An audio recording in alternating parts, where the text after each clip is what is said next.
पण मग आतापर्यंतचे जे रिलेशन्स आहेत ते कसे काय टिकले? तर हे जे आहे ना लोअर आई ग्रेड वडील किंवा आजी आजोबा आपण आतापर्यंत जे काही पाहत आलोय ते रिलेशन कसे टिकले?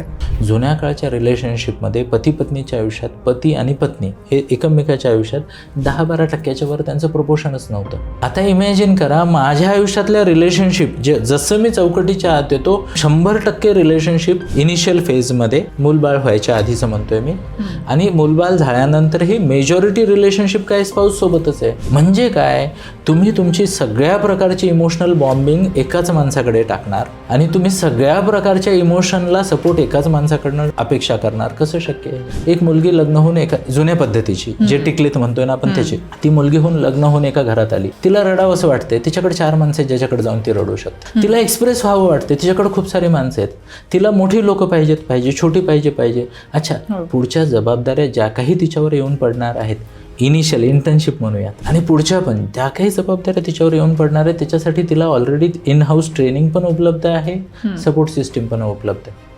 आता काय, मला रडावंसं वाटतं किंवा मला व्यक्त व्हायचं, मी वाट पाहते, तो ऑफिसमधनं येईल मी व्यक्त होईल, तो ऑफिसमधनं येईल मी व्यक्त होईल, तो आला तो थकलेला, तो हे झाला, तो म्हणते यार चहा दे ना.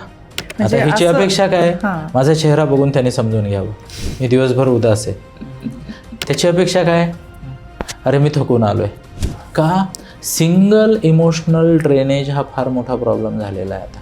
आणि मग काय होतं, माणूस हा ड्रेन जर पटकन क्लिअर नाही करता आला तर तो दुसरा ड्रेन शोधतो. हेल्दी ड्रेनेज सिस्टीम अवेलेबल नाही आहे आता. का?